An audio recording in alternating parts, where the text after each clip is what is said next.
first panel of the second day of SouthSummit 2022.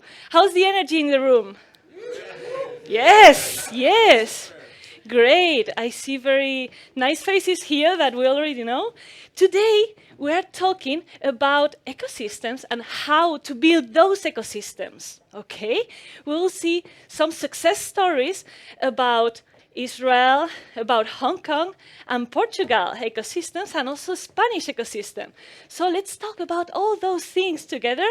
This is a great opportunity because expansion is basic for the growth of the companies. And expansion is not only getting new customers in the markets, and according to the law, working according to the law, of course, but it's also about looking for someone to collaborate with and finding the right partner to collaborate with, okay? Yes, get in, don't be shy. Go ahead. Come on, we just started. Yes, thank you very much. Great. So, very welcome to this panel. So today, we will be talking with three great speakers. We will first have Paula Kant. Paula Kant from Invest Hong Kong. Invest Hong Kong is a promoter, a public promoter, government promoter of the Hong Kong ecosystem.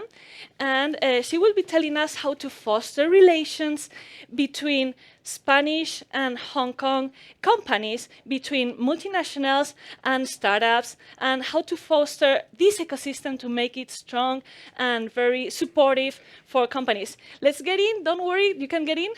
Yes, thank you very much. You're welcome. Thank you. Okay, so we first have Paula, as we said. We also have Meny Broid from Cohen, which is a law firm specialized in high-tech companies, okay? He's from Israel. He's not from Israel. His company is from Israel. He's partnered at Cohen. And he will be talking how they made Israel ecosystem grow. Okay, and here we also have António from Startup Portugal that is also telling us about how to grow startups in Portugal. And of course, the Spanish ecosystem that is supporting all these events and, well, making this possible. Let's make a big applause to those great three speakers.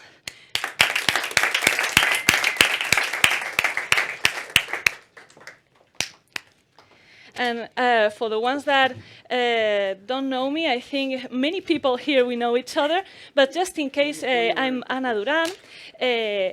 I'm the CEO of InnoBooster, but maybe some of you still don't know that I have created another company in Bilbao, actually, that is Mambo Consulting and has lots of synergies also. And we mainly also help and boost the ecosystem by helping companies get in the market, and with go-to-market strategies and raise public funds as well. So here we are. Thank you very much for coming, all of you. And well, maybe who wants to start speaking? Maybe Paula about Hong Kong, about investing Hong Kong, because you really boost the ecosystem in Hong Kong. Maybe you can do an introduction of each one of you and your entities. Okay, then I'll start. Good morning. Thank you for coming. I guess that after a good evening out last night, everybody is still a bit sleepy, but with the first coffee, you should be fine. Invest Hong Kong. Maybe the first thing I should say is we're a government department. A government department that falls in Hong Kong under the Ministry of Economic Affairs, right? So our focus is attracting foreign direct investment, which is just a fancy word for helping foreign companies set up in Hong Kong, right? How do we do it? We have 31 overseas offices. So in 31 places around the world, there's an Invest Hong Kong team. And every team helps companies from a country or a range of countries. As an example, we are from my colleague Fernando. Wave, Fernando. We're from the Brussels team, and we help companies from 12 countries: Spain, Portugal, Malta, Cyprus, Greece, Bulgaria, Romania, Croatia, Republic of Ireland, Belgium, Luxembourg, and the Netherlands. And like that, the other 30 offices also have their countries, right? And in our head office, we have sector teams. 9 sector teams that cover all business activities. So that way, a company hopefully can get the best possible support because you're defined by which country are you from, and hopefully in our teams there's somebody who speaks your language, and which sector are you in, right?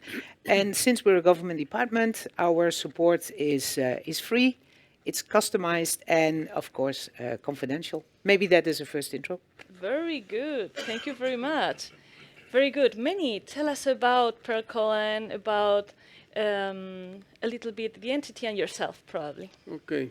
First of all, I would like to thank you all for coming, and I would like to thank you, Anna, for waking us up, and you are bringing very live and very positive energy. Thank you very much. For that.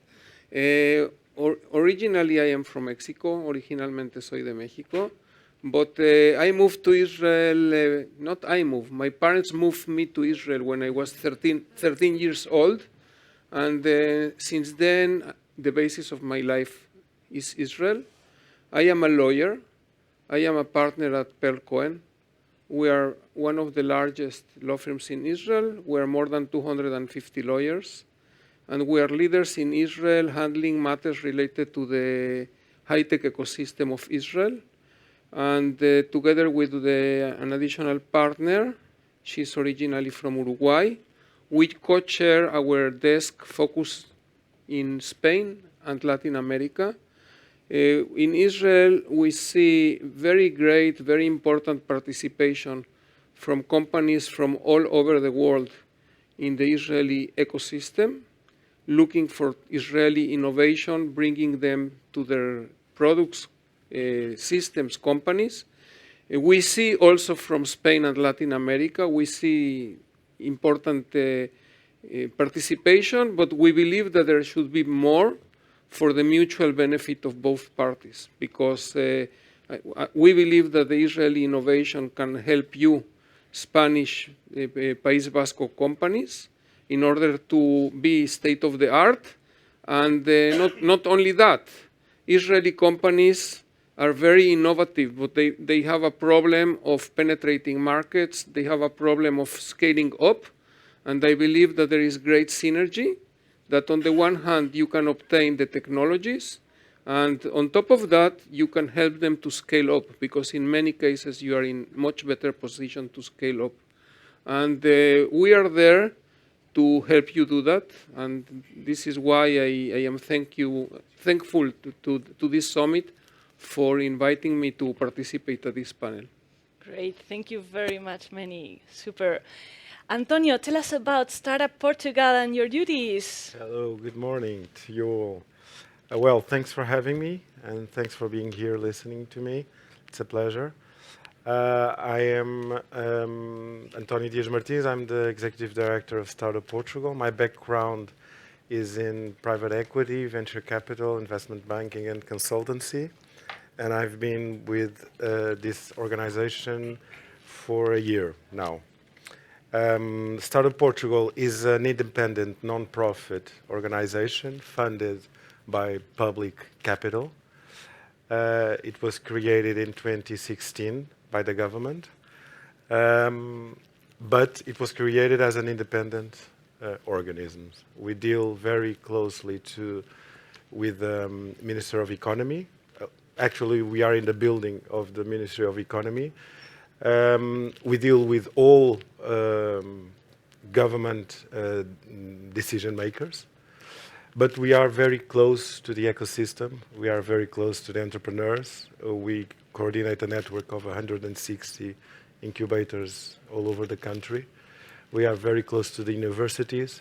So I think that's a little bit one of the ingredients that make us I think successful achieving here and at the current situation where we are at Portugal is that we are an ecosystem booster, but we are not a traditional public organism. So startups and entrepreneurs see us as one of their own, and we take these priorities and this sensibility and this way of thinking into the government and into the public decision makers. Very good. Maybe, António, you can give us more details about like a description of the ecosystems, the startups course. ecosystem in Portugal. Yeah, well, it's vibrant. As I told you, we were created in 2016 because at that time the entrepreneurial ecosystem and startups were not a priority in Portugal. So it's just a few years ago. So we need to create somebody who put the startups' priorities into the top of mind of who decides public policies. And since then, well, we have been growing a lot in this area. We are currently, according to international standards and inquiries, we are the fourth European country in attraction to digital nomads. We brought SouthSummit to Portugal, which is a great opportunity to show our ecosystem and our startups and to be the center, I think, of the world during that couple of weeks in November. It just ended last week. We have now 7 unicorns, which proportionally is more than the triple of Germany, France, and Spain. Well, you can relate it with GDP or with population or whatever. If you do a proportion, it's an excellent ranking in terms of quantity of this type of companies, tech companies, innovative companies, valued more than $1 billion in the economy. So this means that we, at the public level, we have to give attention to this part of the economy because we are a relatively small economy, and if we want to grow and if we want to scale our companies, we have to think international.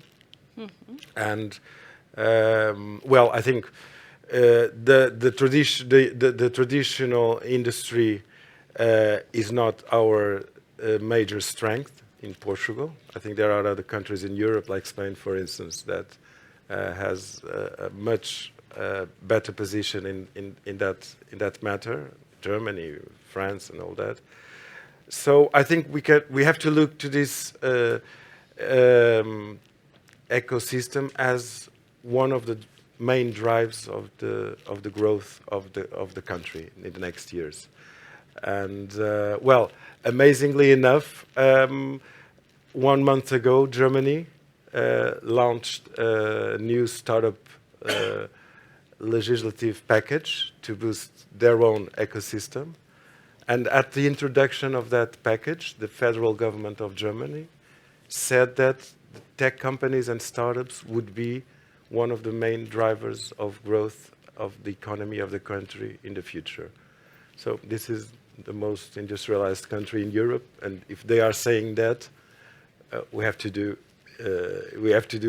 even better because we don't have their industry, don't have their ability to a capacity to an internal market to build big industries. So for the growth of our economies, we have to bet in this type of companies that are innovative, scalable, that are easy to growth, easy in terms of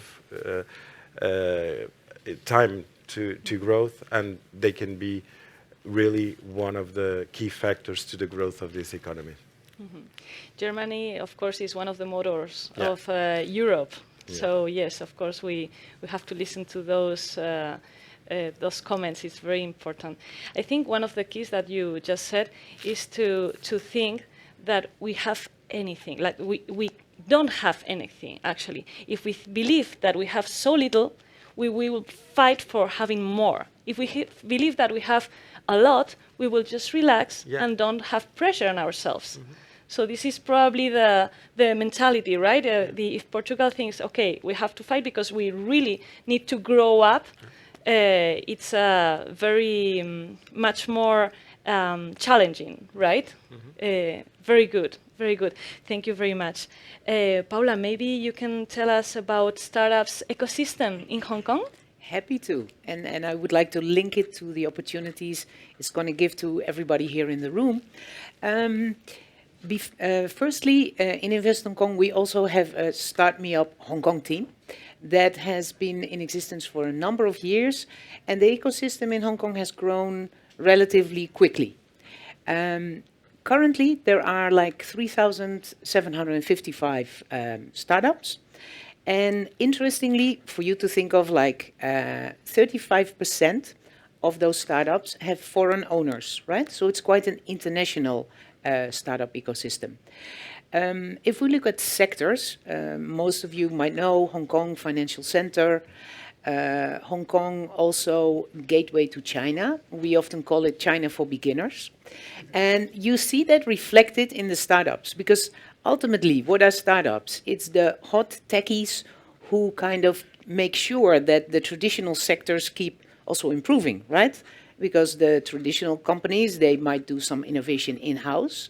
They might do some innovation, corporate venturing with startups, right? So where do we see a lot of startups in Hong Kong? In fintech, in e-commerce, supply chain management, in ICT, in business and professional services. Each of those like between 10 and 12%. But that leaves, quick calculation, around 50 plus. So across sectors, there's a huge variety. That's one. And growth has been solid over time. What has been done to keep that going? There's a yearly Start Me Up Hong Kong festival organized by Invest Hong Kong, but every day is dedicated to a certain topic, to a certain sector, and we rope in other organizations to co-organize with us. Also, what takes place in Hong Kong is RISE. RISE conference is the Asia version of SouthSummit. Not as important, not as big, but still. And another event we do in-house is the Hong Kong FinTech Week. So we really try also to kind of attract attention from abroad, right? Who do we see come from abroad? Well, ideally, you're innovative and you're all going to say, yeah, of course, duh. Plus scalable, right? And then there's actually a lot of help, because we've tried to build that system to make sure, what are you looking for more than anything? If you go abroad, why would you go abroad to a certain place? Anybody? To get startups. But suppose you're a startup and you want to go there. What is the main reason to go? Clients, cool, exactly. First and foremost, you want markets, you want to grow, right? So then look at the Hong Kong economy. 7.5 million relatively wealthy consumers, right? Who all want the latest, if at all possible. Then there is the, Hong Kong has 5,500 large companies. Also has 340,000 SMEs. So clients, plenty. And across the border, even more. And that's where the China for beginners comes in, right? From Hong Kong, it's a lot easier than from here.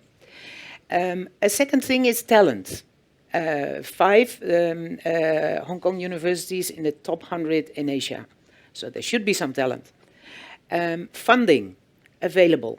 Not always that easy to find, but an accelerator often is the heart to is the route to an investor's heart, right? Then the startup community, 120 incubators, and quite a lot of associations. So you fall into, or you step into, a community that is welcoming.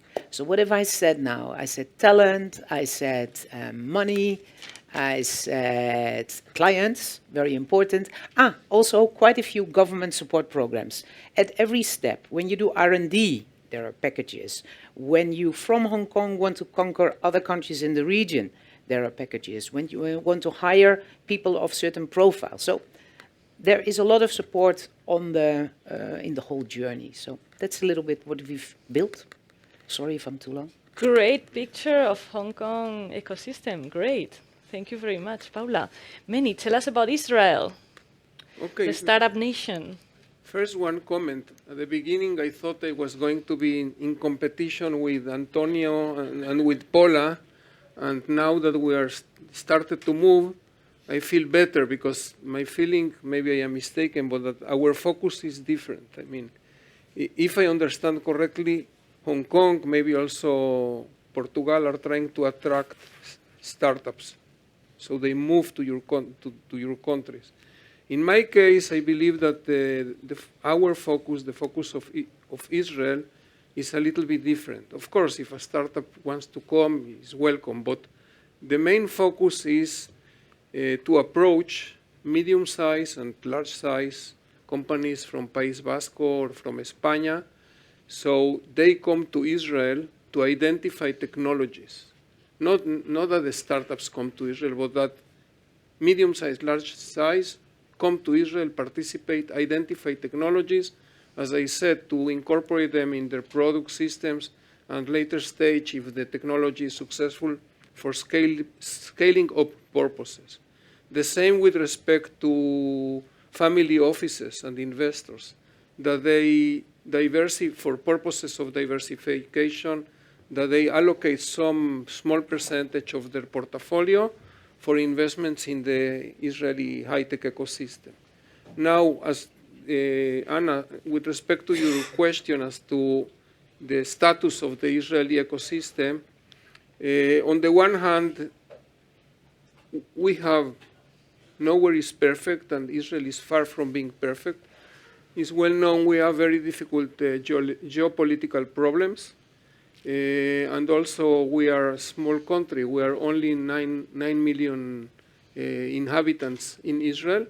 But on the other hand, I must admit that, as you said, Israel is already deemed to be or known as the startup nation. And I believe that this is correct. I mean, I see it every day because at our office we see every day huge movement with respect to this ecosystem. We see every day new young people, age 21, 22, coming, starting startups. We see endless quantities of missions from all over the world coming to learn, to participate, to identify, to scout, etc. And also, I am not in statistics, but the numbers show it. Even though Israel is only 9 million people, and including like 1 million or more of religious Orthodox that they don't participate in the economy because they get like subventions from the country, Israel is the number 3 country with most companies listed on NASDAQ, which this is the number. Only the United States and Canada have more companies listed in the stock exchange of New York NASDAQ than Israel. The investment of Israel in high-tech per capita is the largest in the world. Per capita, Israel has the largest number of engineers in the world. So these numbers speak for themselves. Now, 2021 was a record year. A record year with respect to exits, with respect to unicorns, and of course, it's venture capital. Many startups fail. Most of the startups fail also in Israel. But this shows that the Israeli high-tech ecosystem is really very strong and very reputable. We have huge participation from multinationals from all over the world. We would like to see more from Spain and País Vasco, but we have huge participation. This shows that the system is reliable. This shows the importance they see in Israel.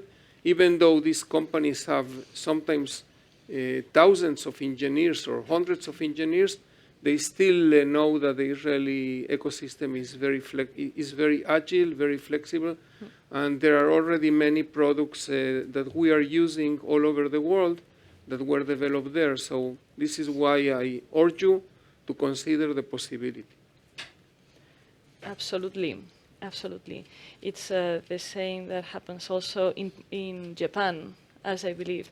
They also have to move on very quickly because of the position of the country. Israel, it's a great example for me to to get to know. We have to visit Israel, of course, also Hong Kong and Portugal. Okay, let's go to the next question. Why? Why to participate in those ecosystems? Which are the advantages? Maybe Meny, you want to continue? I think that I already addressed this a little bit because there is great innovation, and if a company from another country wishes to remain state of the art or to obtain a status of being state of the art, they should not disregard the need to participate and to be present, to do scouting in Israel. And I think that this is the main reason, to maintain this status of state of the art. Very good. Antonio? Well, we have also some differentiation points that I'd like to point out, and that make us a good option for starting up a business. Well, I would say that besides attracting startups and entrepreneurs, we are very focused on the internationalization of the Portuguese startups. That is a huge issue, and we have currently active initiatives that promote that internationalization. For instance, Startup Portugal has missions abroad that take more than 70 startups a year to international markets, showing them to investors, partners, and to other stakeholders in foreign ecosystems. We also prepare 100 startups, Portuguese startups per year, to exhibit at the Web Summit, and we bootcamp them, we workshop with them, and we show them how to prepare their own pitches and how to relate to investors. So we have specific measures and initiatives that help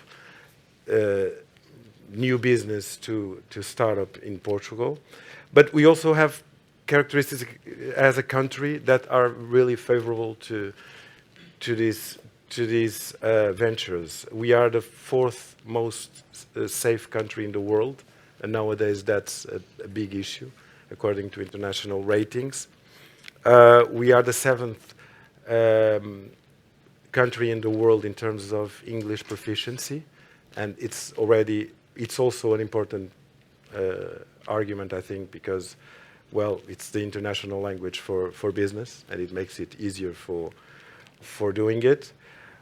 We are the 11th country in the world in terms of connectivity, so the network and the quality of the network is really spread and good all over the country. Nowadays, it's not only Lisbon and Oporto that are real important hubs for startups. A lot of medium and small size cities in the country are really vibrant. They connect with local technological hubs and universities. And with this capability of connecting and with this good infrastructure of connections, it makes it easier to do that. We attracted a lot of foreign investors to make deals in Portugal. Last year, we reached a record of 1.5 billion euros invested in venture capital, by venture capital in Portuguese startups, 85% of which coming from foreign investors. So it's an interesting number. And we are also active in what relates to European policies for startups. That's an important issue. It's an initiative of Portugal since last year. We are the founding members of ESNA, Europe Startup Nations Alliance, which aims to do what Startup Portugal is doing in Portugal, but Europe-wide. And it got the participation of 26 European states, plus Iceland, and is being formed and starting to be active in defining common initiatives for Europe to boost the European ecosystem and solve some gaps that we still have in Europe related to other geographies. For instance, the funding to scale-ups and pre-IPO funding. So it's where we are now very active in dealing with our European partners in order to also help Europe as a whole to be looked as home market to each European entrepreneur without so many barriers, without so many administrative difficulties, and making it easier for scaling up in Europe and not having to go abroad to the United States, for instance, or to Asia to get bigger funding tickets. Okay, and before Paula answers this question, I will ask you to start thinking about the questions that you will be doing to them, because we still have 10 more minutes, and maybe you can prepare some questions to ask to the panelists.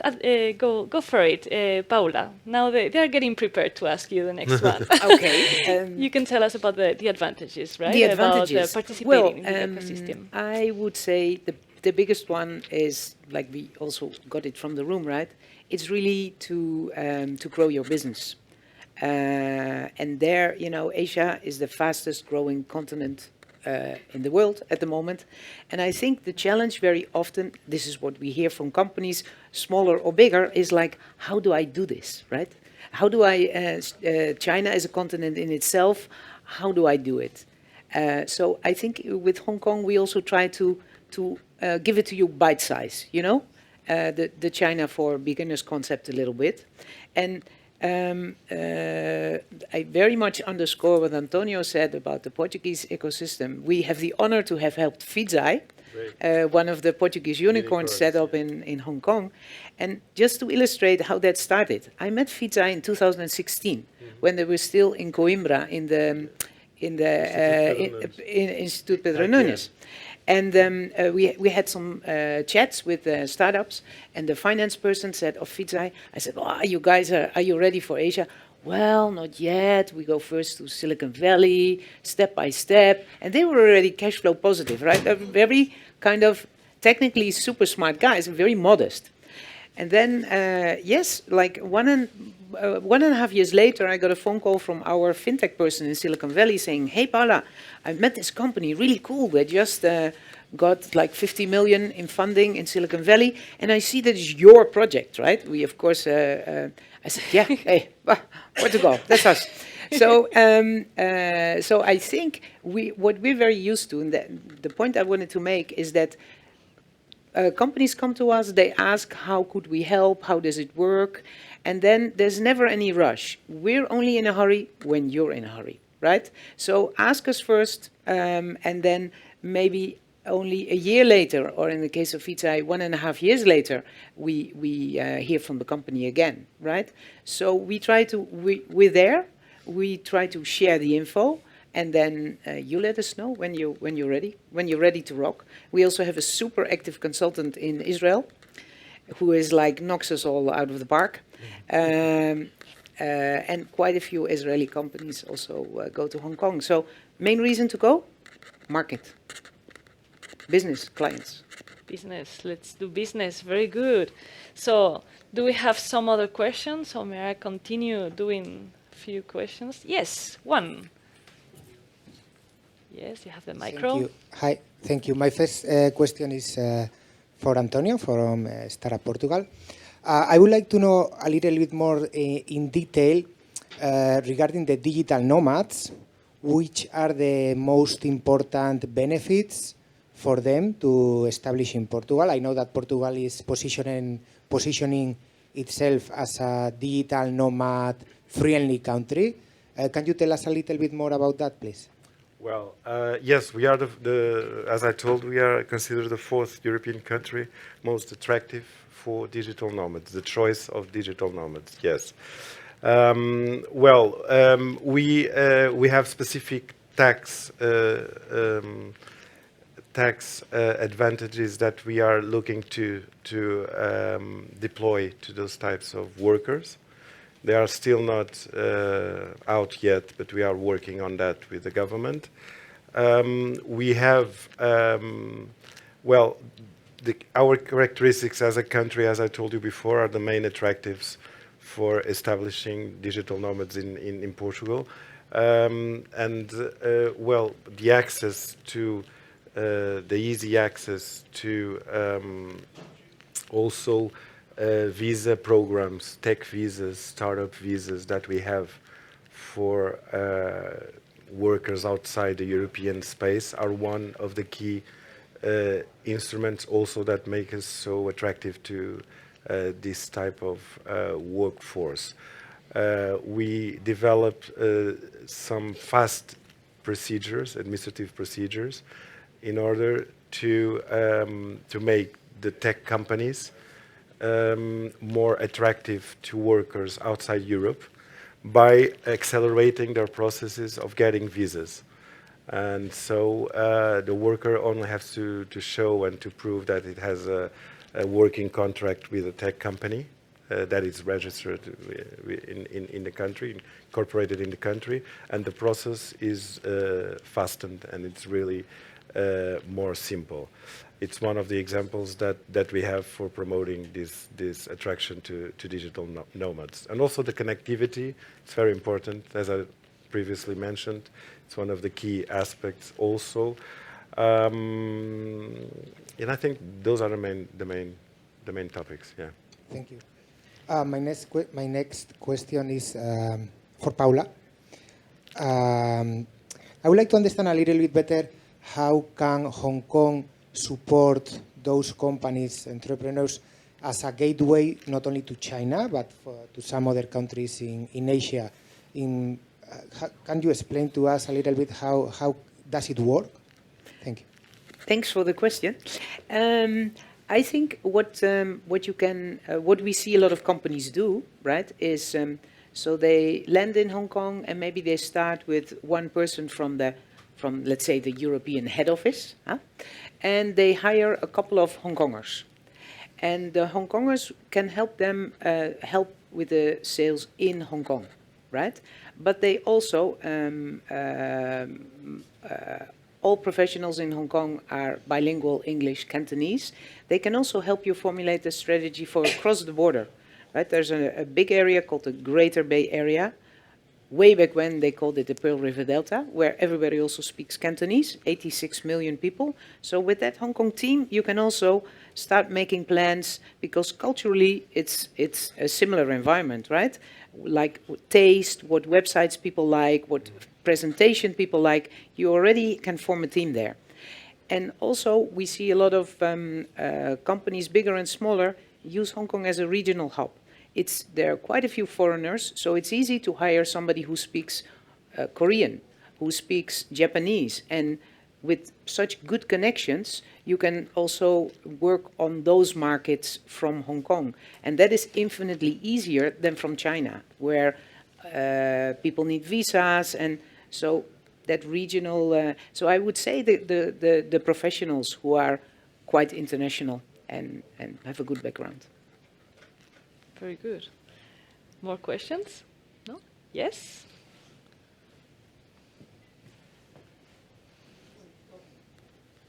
Hello. My question is for you, António. I would like to know about Portugal. Congrats, first of all, about the great work that is actually doing the country. And bearing in mind the importance that the academic institutions are actually having on entrepreneurs, and also how the government and the private sectors will be well aligned in order to attract entrepreneurs into the country. I would like to know which is the strategy followed by Portugal, bearing in mind the great work that you have developed in the upcoming years. Yeah, well, I think the interchange and the connection with the university is critical. It's one of the key aspects in order to make it more favorable to go and venture and launch your businesses from an early age. I really think that it begins before university age. So we make programs dedicated also to secondary schools and to try to put that entrepreneurial spirit into teenagers that aren't still university students. What we see in Portugal is that the major universities have their own department for entrepreneurship, and some of them, which are a reference, also have incubators, their own incubators. Instituto Pedro Nunes, it's a good example. UPTEC in Oporto, it's another one.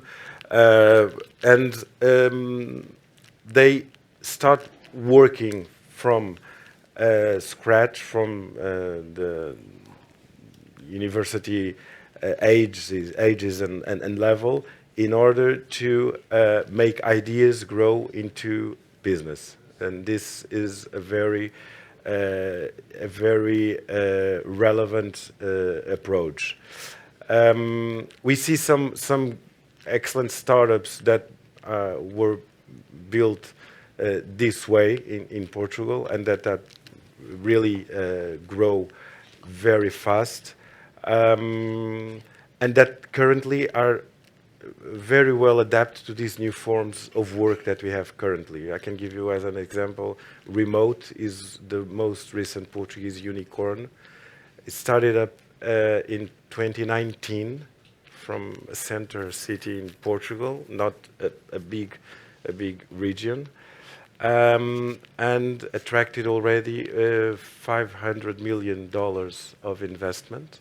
It has 1,000 workers worldwide, and it doesn't have a physical office space as a place to work. So it's 100% remote, and it's one of the good examples of these new forms of labor and company that come from this spirit that the new generations and the university generations really have. But when you talk about this to Google, to AWS, to Microsoft, even these big tech companies, they aren't still dealing with this type of so advanced concepts and ideas of ways of working. And this comes from universities, from students, and from the new generations. Okay, thank you very much. We just have the last 2 seconds and 30 seconds to answer, maybe.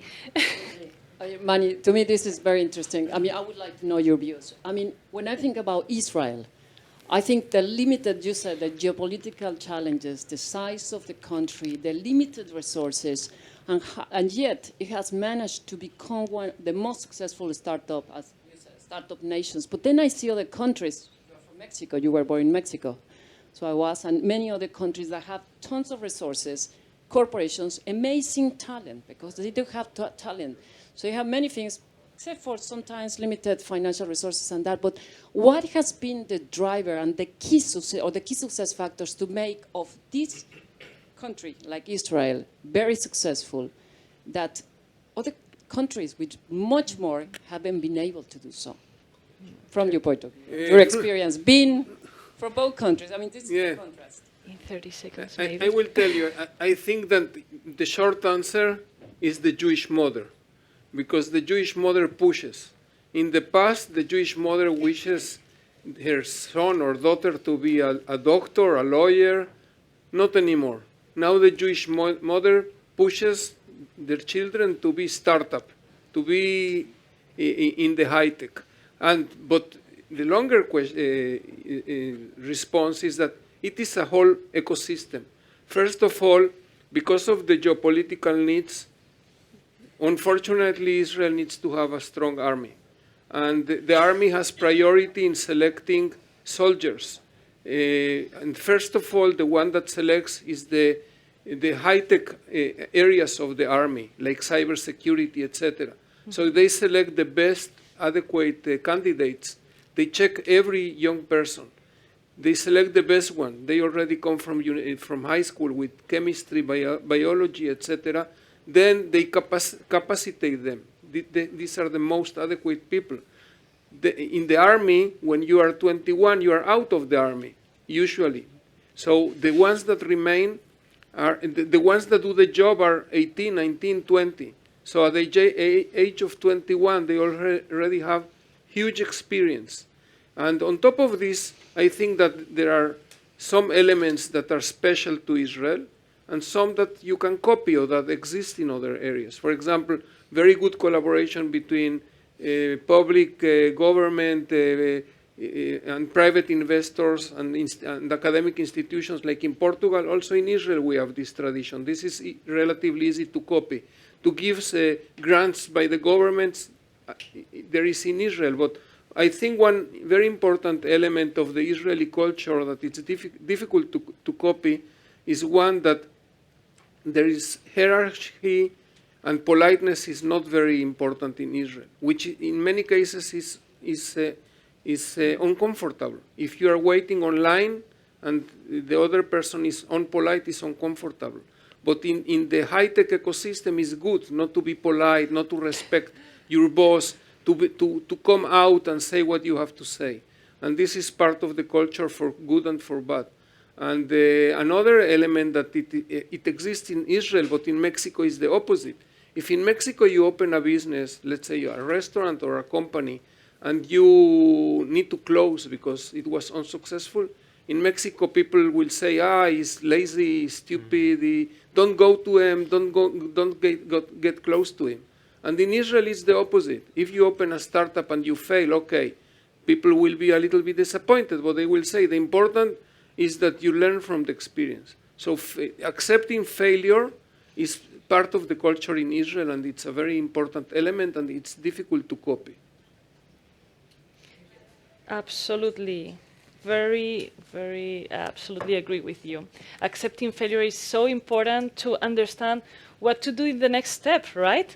And the next step will be the next panel. I'll just wrap up very, very quickly. We were talking about accepting the failure, very important.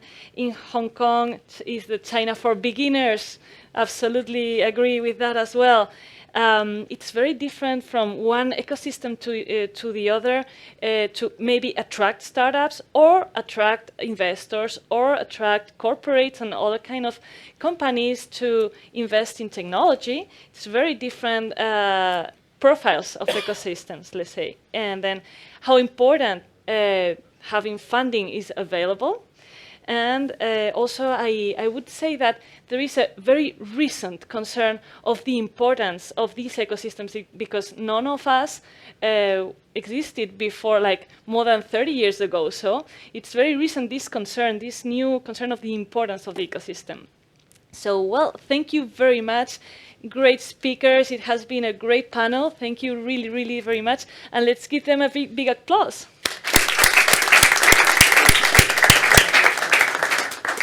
And now comes the next panel. Yes, thank you, Meny.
Un selfie.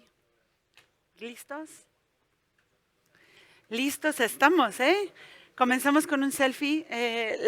Esta conversación. Ay, sorry, I remembered right now that we should switch to English. Okay. Thank you, everyone. Thank you for being here today with us. We are among friends, no? Yeah, Koldo? absolutely. We are among friends, and we are talking about something that I am passionate about, and I know that you are as well passionate about. You are dedicating at least your life to it, as far as I can know. We are talking about creating and building ecosystems through open innovation. So all the magic keywords. For those who haven't had the chance to know Koldo Achutegui, we can introduce you, although I think that right now everybody knows who is Koldo, no? But Do you Koldo, think so? You love me too much. No? give a quick introduction just for those who don't know.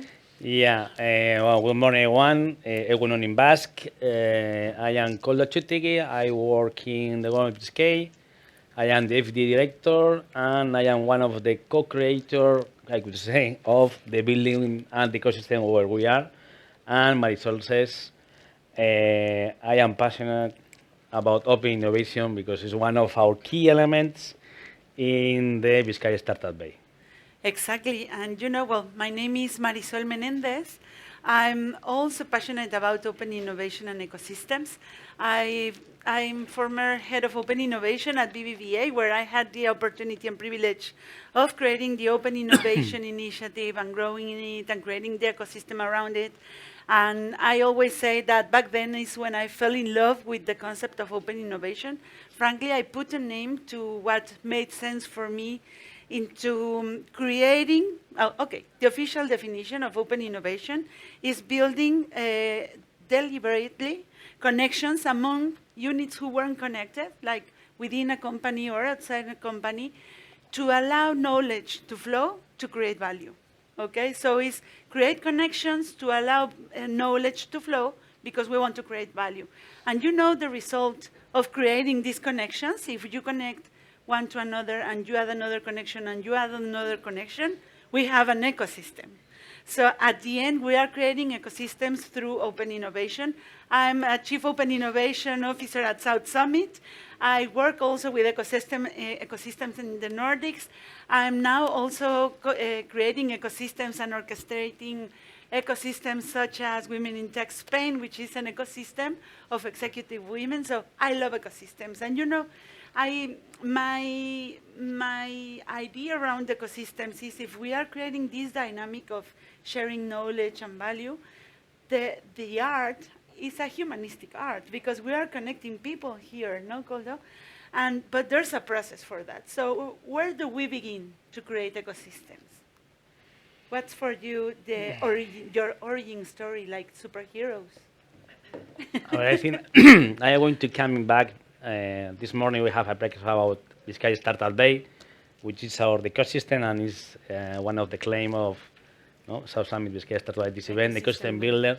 And when we started defining the Biscay Startup Day, the entrepreneurship strategy of the Biscay region, and we were visiting different ecosystems, it was an incredible year, 2017, traveling around the world. And I remember that the best people, we organize everything around the table because we love having lunch, having dinner. And we have having lunch with one person from Boston, and he told us, look, you have to create an ecosystem taking into account your strengths. And so we're coming back, I remember that I was with another colleague flying camp to Bilbao and analyzing everything, all the ideas which we have take from this visit and the other visit, and we understood that our strengths as this ecosystem, apart from other strengths, but one of them is corporates, and the other one is taxation. Because I think that during those 2 days has appeared everything, taxes, because we had that power. And we started working in creating this open innovation ecosystem with corporates. Here is Javier from Iberdrola, and is one of our key players in our ecosystem. And we started working with corporates under our common friend Henry Charver, because thanks to Marisol, I met Henry 4 years ago. 4 years ago. Yeah, the father of open innovation. In fact, he's the one who devised this concept we talked before. And we worked to create this as an open innovation city. Yeah, and I remember that, and we tried to, using these strengths which you have here, we tried to combine to, firstly, working with the corporates. Secondly, trying to implement different tools to work, to helping them in do it, because actually they have to do it. And we have defined 3 different levels of initiatives. One of these, obviously, is taxation and everything related with the 64 article that we have been talking, Javier and I, this morning about 64 article, and we explained it here yesterday. Another was everything related with subsidies. As government of this case, we are giving subsidies to corporates to define these open innovation plans and this kind of challenge to the corporates. And thirdly is public finance, in terms that we have here one vehicle, a very modest vehicle, seed capital, it's a venture capital fund, and if one corporate for our territory has the, well, not, I would say that is going to invest in one startup, we co-invest with them.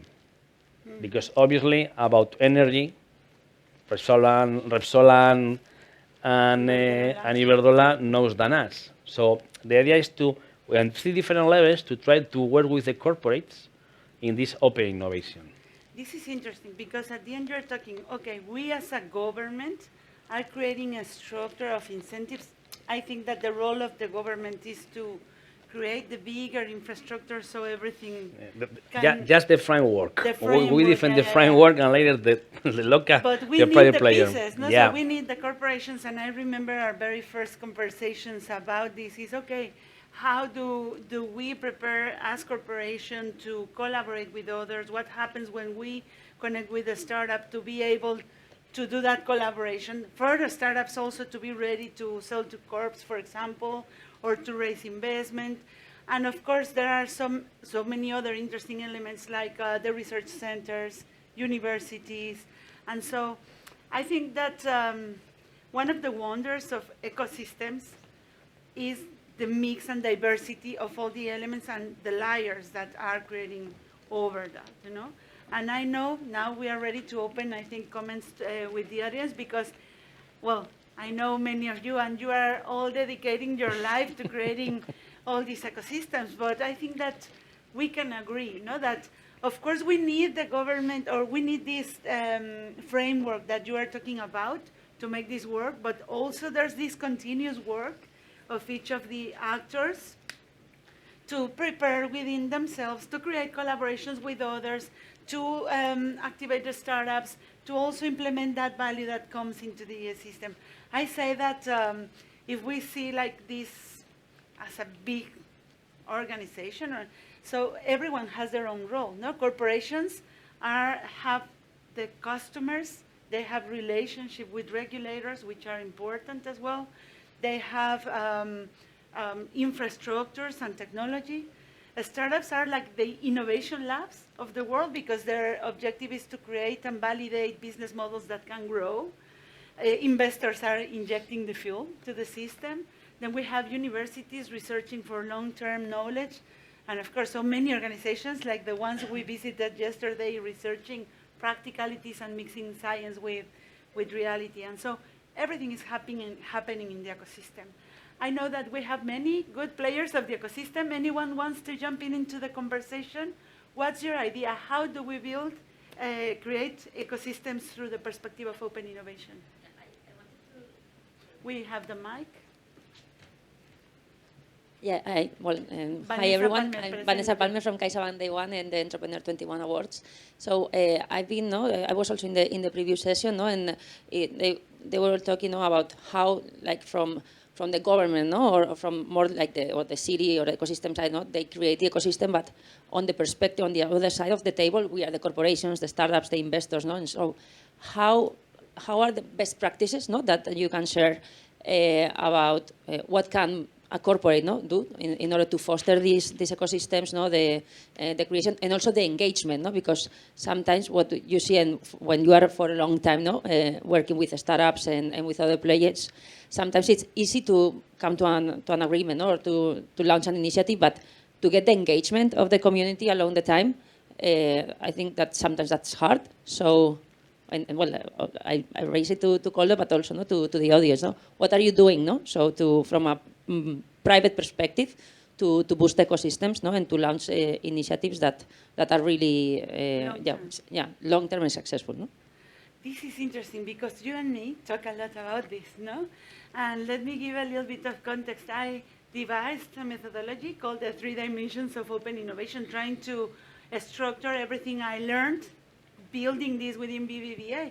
And it has like 3 dimensions, it comes in the name, but 3 main elements of thought. First, I think that I learned that we need to connect what we are doing to the strategy of the organization, and then connect all the strategies. So one of the strategy, or as we say, if the CEO or the owner exactly, we need to have the engagement doesn't believe from the in head, it, no? I always say that, please, don't do it.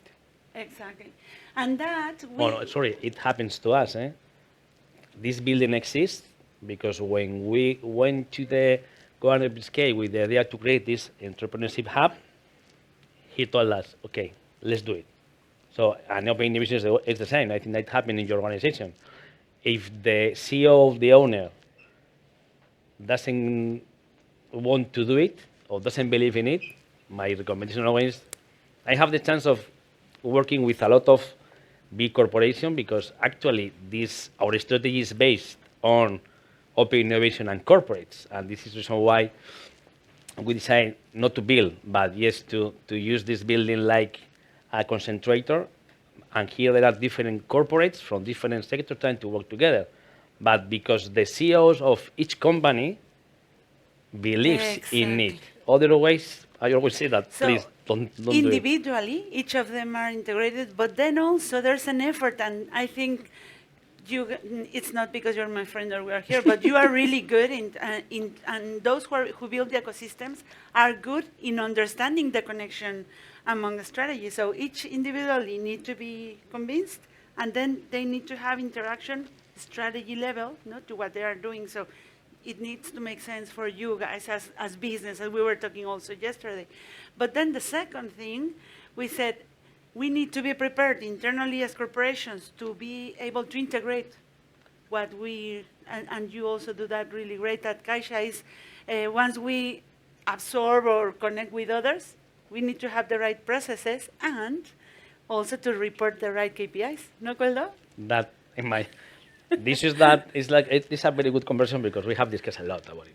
And we love talking about this is not my opinion, and it's an open discussion, and I would like to know, because it's one of our goals, is how to measure open innovation. How is the methodology you use to measure it? Because if you don't measure, it doesn't exist. And if you measure properly, then you are able to gain the patience of your stakeholders. At the end is, we say that is, how do we demonstrate to those who are supporting the initiative that what we are doing today is creating the future that we envision. And I always put this example is like, if I, Marisol Menendez, was to say, I'm going to run a marathon in 2 years, as I'm today, I would need to begin training or sleeping or a diet or whatever. And I would need to report today that I trained for, I don't know, 500 meters. No, and okay, that's only 500 meters and I slept well today. But that's part of the training because in 2 years I will run the marathon. No? And that seems small and not relevant in the end. You need to make sure that, okay, the time that you're spending is taking us to that path. So the question for us is, what's that reporting in the middle, and how do we integrate the different layers of the strategy? Not only like the innovation and number of connections that we have, but the business that we activate through that. No? Yeah, Mike here. From my experience, as Coldo said, I work for Iberdrola, no, and we kind of, I would say, we have an ecosystem about what we call smart grids, which is the grids of the electricity grids of the future. No? I think it is a key issue what you mentioned about the strategy and making sure the ecosystem is based, in that case, in a technology or a business that is core for us. And we are absolutely convinced that this is core for the strategy and the business of Iberdrola. That's key, in my opinion. The other thing is to have a place to put together, and from my experience, the value that as Iberdrola we give to the ecosystem is mainly the vision that we have, the strategy, the plans, and at the end of the day, making sure the activity of the ecosystem is aligned with our future investment plan, so there will be an opportunity for everybody, but the place and creating the space, you know, for the discussion and for the testing and for the scale-up is important. I think it is extremely important what Diputación is doing, because there is a very high competition. We are present in many countries, and probably in all of them they will say we have all the skills for this technology, for these solutions. So from the public administration to create the right conditions of making sure the activity is coming here, because the value that we'll create will be very high. And and the last thing is, yes, I would say to embed the activity or the results of the ecosystem into the business as usual. Exactly. No? So we have huge investments, so making sure that the things that are creating there at the end of the day will mean some money back, no, for the people collaborating. No? Mm-hmm. I think that's important. Another comment I wanted to make and to open a discussion, it's about the attracting the talent. No? So one of the main concerns that we have is about the talent, how we make sure we are able to engage the future engineers of the company.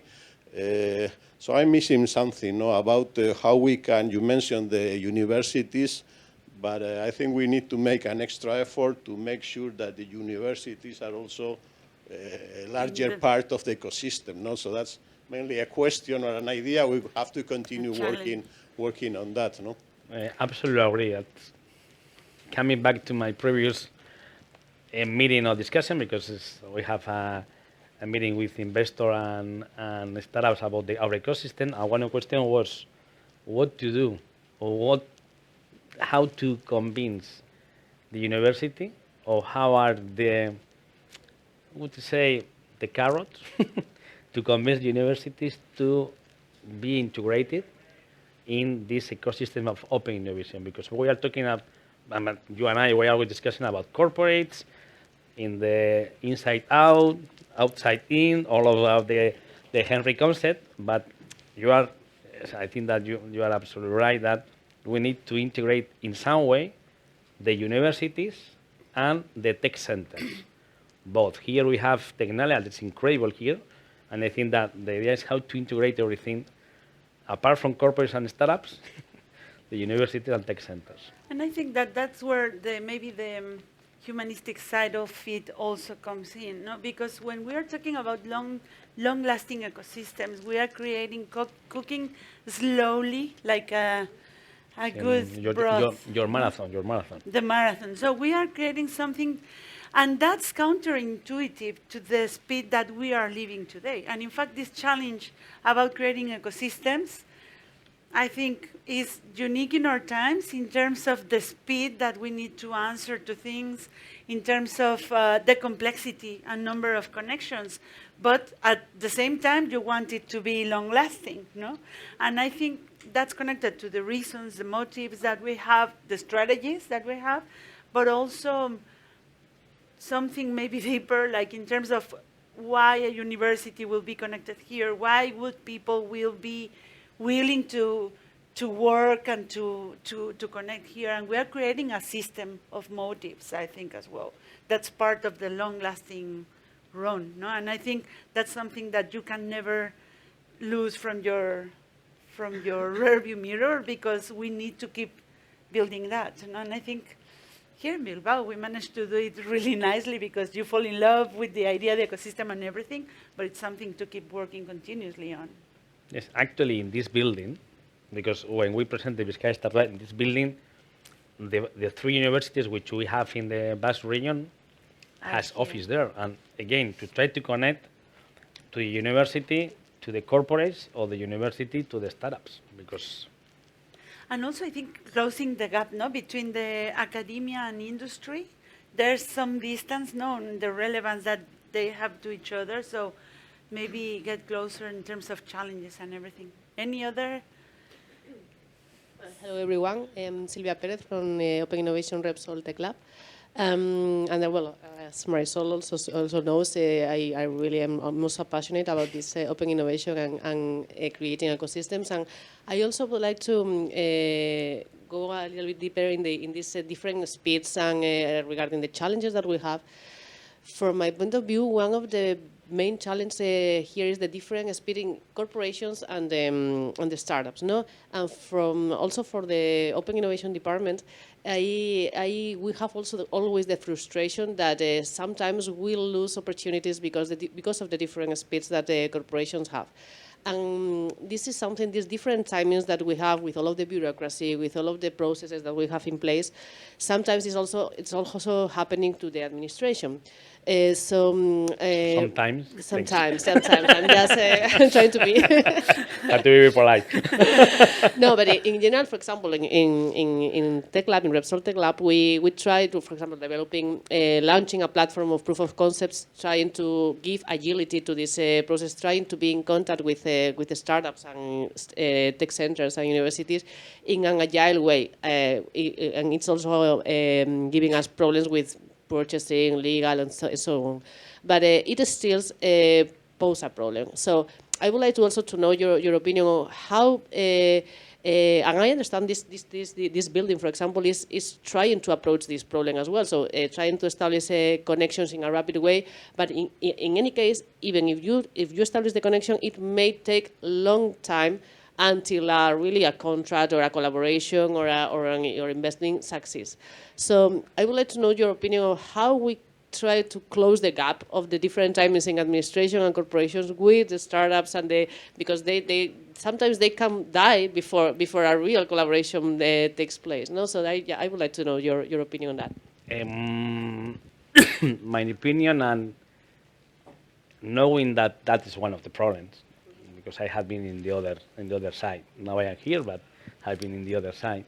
I think that, I'm sorry for coming back to the taxation AOL again, but this kind of vehicles like 64 bis article, and perhaps later I want to ask Javier to explain because when we pass these tax breaks, the 64 article, as you say, one of the problems is that the different speed between obviously the startups and the corporate. And the issue is that when you decide not to invest, or when you decide to do the proof of concept with the startups, probably the money which the startup needs, or they don't need because they don't exist, so try to not to eliminate, to mitigate that gap. We have created this 64 article that for the corporate is very easy.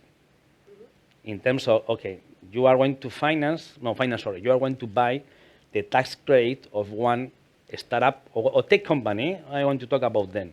So it means that for you, you don't have any commitment of buying or any commitment of developing the proof of concept, because actually you are buying a tax credit for one hypothetical or future client or future partner. So it means that you are not committed with them, but at least you have some approach to the tech company. So I think that could be, Javier, you can correct me, but I think that try to mitigate this problem of the speed, or this problem of, okay, have to pass to different levels of your company. In this case, you are buying the tax credit, and the IP belongs to the startup, and you can be like a very, it's a way to try to know if it works or if it doesn't work. And I think, so you have these tools, which are maybe specific tools that you can activate and also like bridge, no? Like compensate what one has in excess and the other has a scarcity about. But I also think that nowadays we are witnessing at least the resurgence or the creation of a new kind of profile that is needed, because we need to have people who are transversally looking at what's happening and communicating one another, hey, you have this opportunity to collaborate. So we have several roles in the ecosystems like that, like sometimes within organizations, like for example, you do, or Marisol, what? inside or outside the company? I think there are many. So I call them the ecosystem orchestrators, and we are present in different points of the ecosystem. So it's a new word, we have to take a note. Ecosystem orchestrator. So in fact, I think of myself as an ecosystem orchestrator. What we do is we are connecting these dots and telling people, hey, this guy needs what you have, you need to connect, and you can balance out and use the 64 Bs because that's ready for you. And I think that this transversality also helps into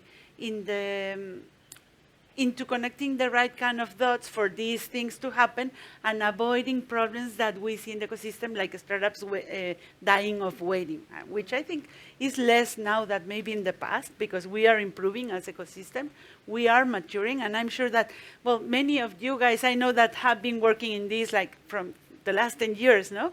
And we've learned as ecosystems, and startups have learned to sell to corporations, because the B2 Corp startups need to have a specific rhythm and a specific policy of sales. They need to be able to support 1 year of operations, because you know that the selling process is long, no?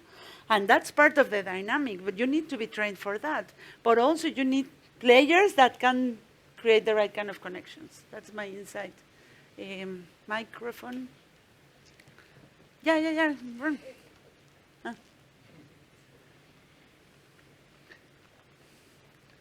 Orchestrators. Orchestrators. No. I have not here my pen, but I want to I will remind you. Hello, Jorge Marcos from OpenTop, Valencia Ports Innovation Hub. Just to add a comment, fully agree with both of you and with what you were commenting, Marisol. Just adding that maybe in this process of collaboration between startups and corporates and these different speeds, I think that both of them the startups have to learn to wait and to be patient and to be prepared for this long sales cycles and for invoicing process. And on the other side, the corporate has to move faster. And I think that both of them have to work in these directions. And in the end, it's a collateral benefit for the corporate to move faster and to adapt to the speed of the startup and to change the internal culture in order to. So it's I would say non-tangible benefit of open innovation for the corporate, and it is an important thing that it's always difficult to show to inside the organizations, but it's something that I think is one of the best results from open innovation for corporates. Sure. Once we have our KPIs, we will be able to show it, ¿verdad, Cohen? Yeah, the KPIs for me is the most important issue. Next one. Yeah. Hey, I'm Clara from My Way Hills Startup, and I have, it was related to attracting talent. My question there is there the problem that the student doesn't know what is he good at, so he cannot explore his potential? Or from our experience working, we just had a closer collaboration with a graduate engineer from the UPV, and he was telling us, the problem is that I want to do things, but in my class, people doesn't want to do them. Like, it's the lack of ambition, so that we cannot attract them. So he was requesting us, hey, can we work together? And I was seeing there the problem is that if they don't know what they are good at, so they can actually do it, or if there is lack of ambition, inside the universities, and it's the lack of ambition. It's like not shown, or it's not like teached. You know, like I don't know if Yeah.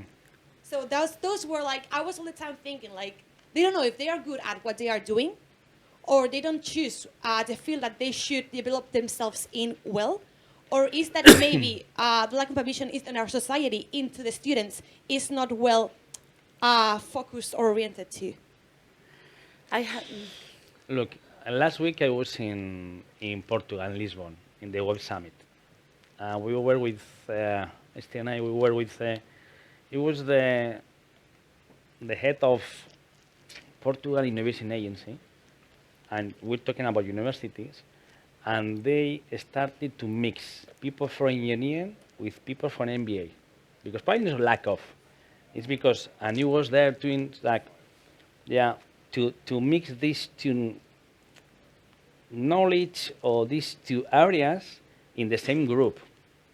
So people from the MBA went to the engineering postgraduate to try to work together, because it was one of them had one strength and the other one has another strength. So it was like, because if this is just, yeah, it was just one vertical, but we're always talking, trying to verticalize. And in Portugal, they are trying to mix it. And it was a very good experience, because they told me, I think also like the good thing about ecosystems is because you are actively creating this mix, no? Like, for me, the mantra is multiplayer, multi-country, multi-sector, no? We're creating variety. It has tools to solve all those problems that you were talking, because I'm sure there's a mix, no? And each individual will have a different combination of those problems. If you don't have motivation or motives to do stuff, then you get inspiration about the stories that you are listening, because more things are happening here.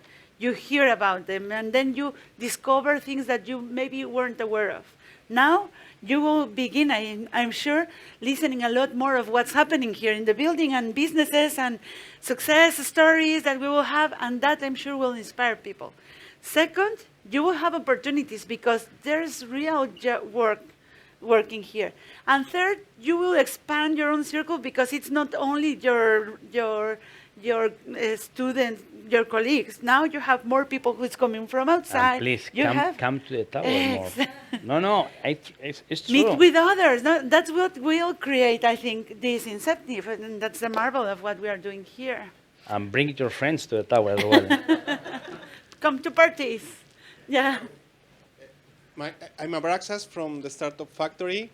Well, I'm going to start asking if this concept of open innovation ecosystems is not an utopia. Utopia. Yeah, and this is why I'm saying this. I think, and I hope we share this definition for innovation. But I think innovation, it's this act of humanity to create value and to get benefits to other humans, in the whole sense of the concept. But there are some barriers that may deviate innovation to other interests in corporates, in enterprises, that the value and the concept of open innovation, it's closed because of this interest and this I don't know how to say this, but this locking of the creation of new products and entering into new markets. So what I'm trying to ask is, how desirable is this competition inside an open innovation ecosystem, the competition between enterprises and corporates? And if this is desirable in some way, what are the actions or strategies that we have to do in order to manage this and to get this into real innovation? Because I think the open innovation ecosystems exist in order to share knowledge, to share technologies, to share markets, to share talent and to develop all of this in the same way. So the question again is how desirable is this competition between enterprises, and what are the actions that we can do in order to manage this and create a real open innovation ecosystem? I can begin. I think maybe it's an utopia. I think that we can say that there's a higher vision of what we want to achieve, and I don't feel that's a bad thing. But also I think there's this important element that we need to consider, is that innovation and open innovation is not uniform across organizations or across the society. And in my perspective, it doesn't need to be. You don't need to share everything and for free, and we are sisters and brothers jumping across rainbows. I don't think that's about that, no? That you need to find where in your strategy makes sense to collaborate and where it doesn't. It's okay, it's okay. It's not uniform, it's a perfect system of human dynamics, and that makes it, I think, a contextual game. That's why we need orchestrators, by the way, one of the reasons. But also, it's okay. It's okay. In my sense, it's okay that it's not perfect and that we have that perspective, and it's okay to compete. It's okay to share. It's okay to do business, and find the right moments for that. A closing remark, Coldo, because we are ready to close shop today. Yeah, the last one. One of the reasons why, there are a lot of reasons, but one of the reasons why we decide to do which we are doing here, and taking into account that our strengths are the corporates, or is the corporates, is here comparing to other places. I don't want to say place. Here, the corporate has the chance of taking coffee together. In spite of having walls, very cool walls, because we are an entrepreneurial center, I think that when we're analyzing the different models around the world, here at least there are going to be a lot of corporates. So I think that perhaps it's an utopia in terms of, here we have Iberdrola and Repsol. And we like you guys. And we love both. So both. So it means that, and so they can be in the future now collaborations, because being together, things happen. If you are not together, it's impossible. It's like everything in the life. And in that sense, one of the ecosystems which we analyzed as well was Boulder in Colorado, when Techstars was born. And do you know what is the claim of Boulder, Colorado? Give first. Give first. So, because in these ecosystems, you have to be generous. Generosity opens the doors, yeah. Open, more or less, but at least generous. So, when we were analyzing, and when they told us, one of the founders of that ecosystem, and say, no, give first. Because giving first, you are going to be rewarded in the future. And I think if we have better roads together, we can run better races. But thank you very much, guys. We are so pleased to have this opportunity. And for me personally, Coldo, it's always a pleasure to talk to you about ecosystems, open innovation, KPIs. We are talking continuously about that. We love this, and we love being in SouthSummit, and we have SouthSummit in Bilbao and in the tower. Thank you very much, guys. Thank you. And enjoy the rest of the day.